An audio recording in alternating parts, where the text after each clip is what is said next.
అందరికీ నమస్కారం. నీ సహజ స్థితిలో ఉండు. భగవాన్ శ్రీ రమణ మహర్షి బోధనలు. పుస్తక పఠనం 66వ రోజుకి స్వాగతం. పుస్తకంలోని 6వ భాగం సిద్ధాంతం. ఇందులో 5వ అంశం కర్మ, విధి, మానవ సంకల్పం. తర్వాతి భాగం విందాం. భగవాన్, దుష్కార్యాల ఫలితాలను తుడిచివేయటానికి మంత్రాలు, జపాలు చాలవా అండి? లేక వాటి ఫలితాన్ని అనుభవించాల్సిందేనా?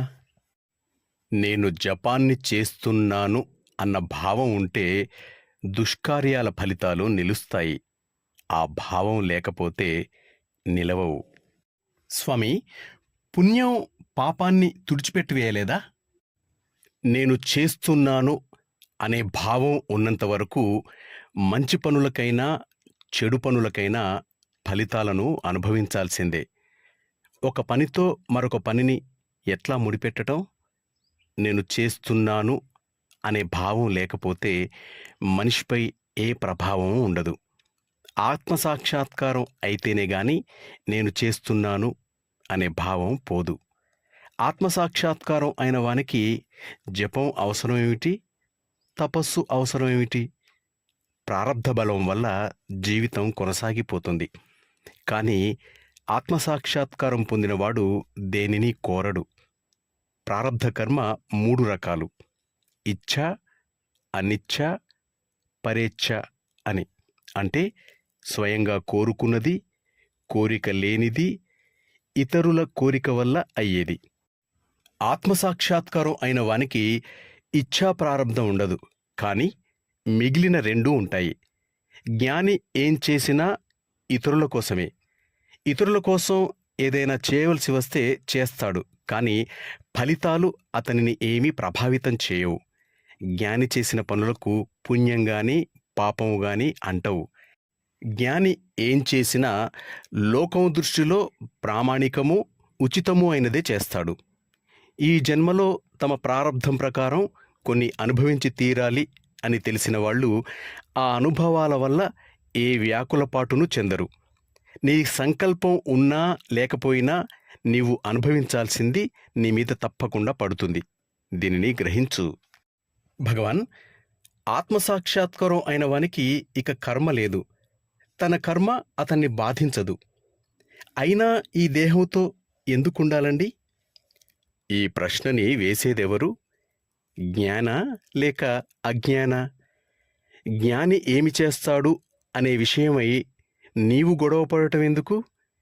నీ సంగతేమిటో నువ్వు చూసుకో. నీకు నేను దేహాన్ని అనే భావం ఉంది.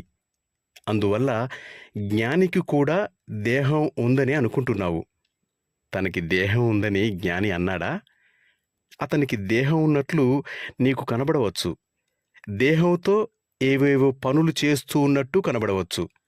కానీ తనకు దేహమే లేదని జ్ఞానికి తెలుసు. మాడి మసి అయిపోయిన తాడు తాడులా కనపడ్డా దానితో దేనిని కట్టలేము. జ్ఞాని అంతే. అందరి వలనే కనపడవచ్చు, కానీ అది బయటి ఆకారం మాత్రమే. దేహంతో తాదాత్మ్యం ఉన్నంతకాలం దీనిని అర్థం చేసుకోవటం కష్టం. అటువంటి ప్రశ్నలకు ప్రారబ్ధం పూర్తిగా క్షయమయ్యే వరకు జ్ఞాని యొక్క దేహం నిలుస్తుంది, ఆ తరువాత రాలిపోతుంది అని ఒక్కోసారి సమాధానం చెప్తాం.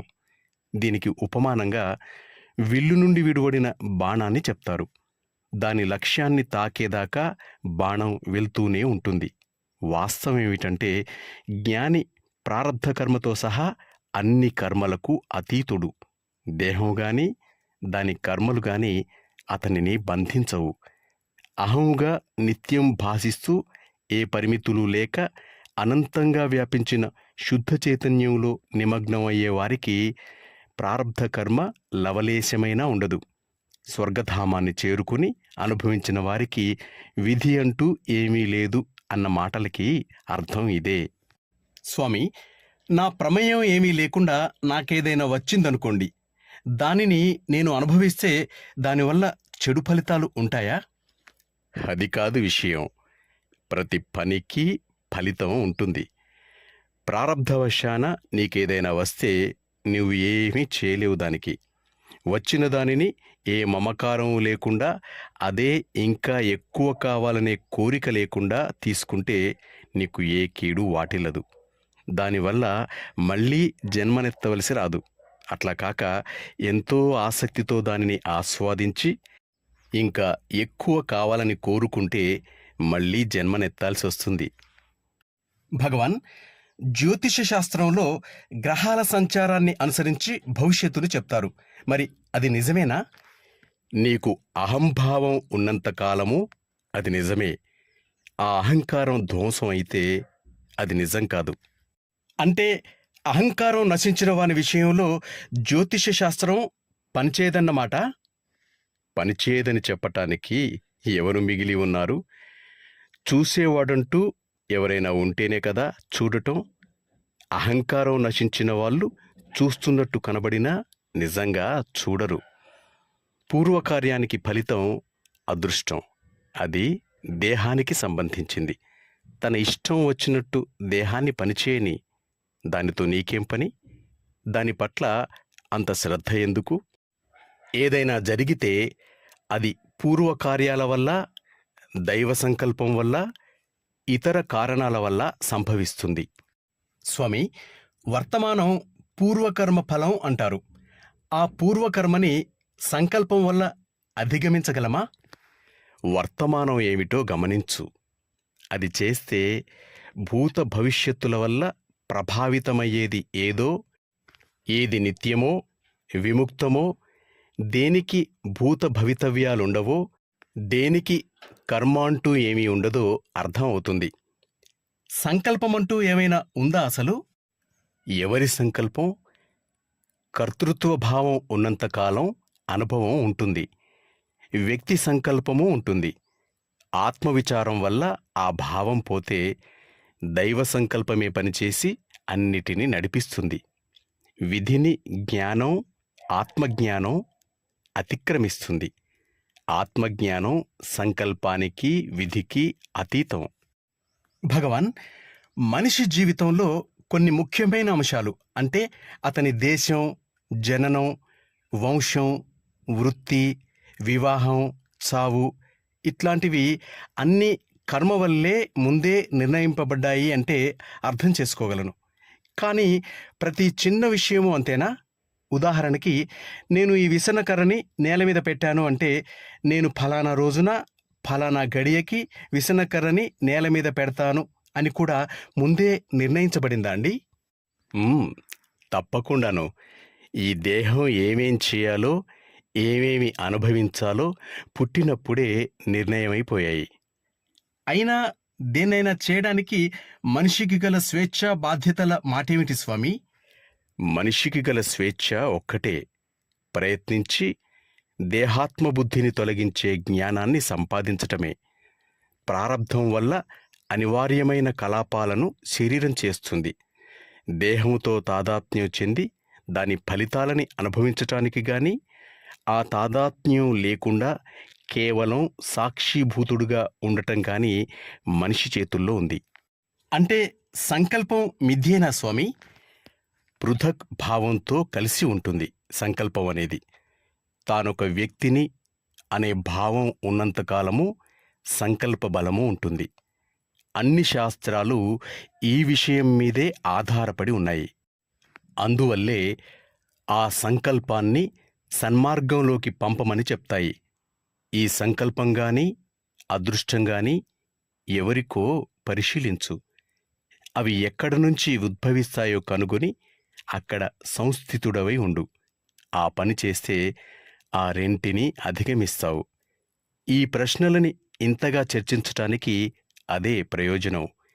ఈ ప్రశ్నలన్నీ ఎవరికి ఉదయిస్తున్నాయి?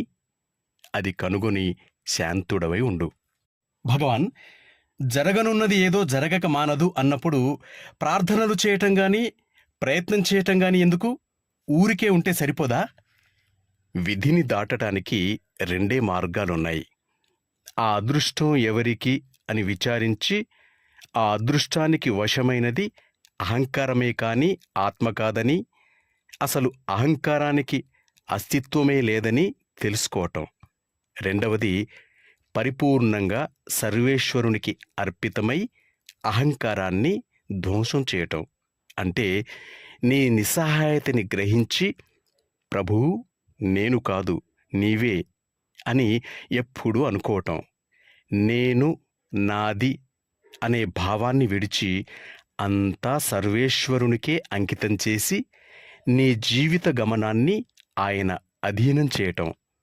భగవంతుడు ఇది చెయ్యాలి అది చెయ్యాలి అని కోరిక ఉన్నంతకాలం శరణాగతి పరిపూర్ణం కాదు. ప్రపత్తి అంటే సర్వేశ్వరుని పట్ల అచంచలమైన నిర్హేతుకమైన ప్రేమ. ఆఖరికి మోక్షం కొరకు కూడా కాదు. దీనినే మరొక విధంగా చెప్పాలంటే విధిని గెలవాలి అంటే ఆత్మవిచార మార్గం ద్వారా గాని భక్తి మార్గం ద్వారా గాని అహంకారాన్ని తుడిచిపెట్టేయాలి. మాస్టర్స్, నీ సహజ స్థితిలో ఉండు.